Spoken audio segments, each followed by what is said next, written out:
ஆண்டவர் இயேசு கிறிஸ்து சொல்லுகின்ற வார்த்தைகளை பாருங்கள்.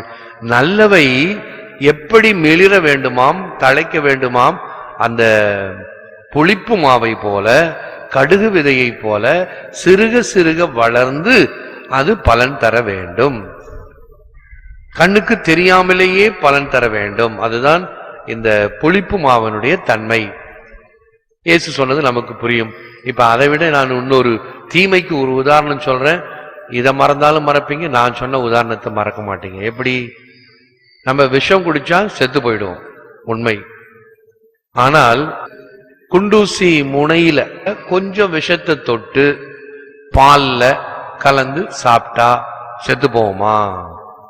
சாக மாட்டோம்.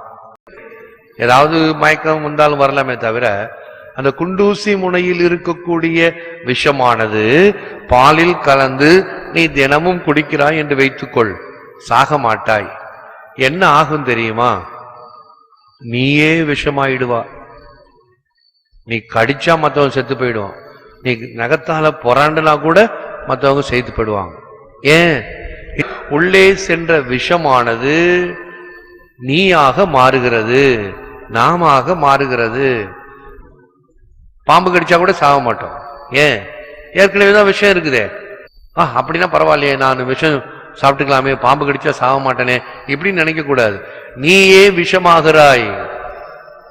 நல்லவைகள் செய்தோம் என்றால் நாம் நல்லவைகளினுடைய வெளிப்பாடாக இருப்போம்.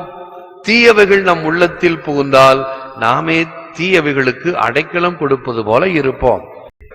எரேமியா 20:9 சொல்லப்படுகிறது, The word of the Lord becomes like fire burning in my heart, imprisoned in my bones, I cannot endure it.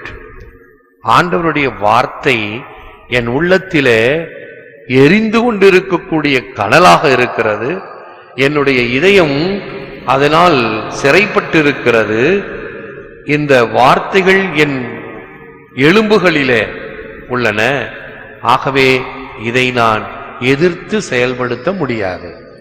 ஆண்டவருடைய வார்த்தையை என் உள்ளத்தில் தக்க வைத்து நான் நடந்தேன் என்றால் மிக சிறந்த வகையிலே ஆண்டவருக்கேற்ற வாழ்வாக சான்று பகர முடியும் என்பது உண்மையிலும் உண்மை.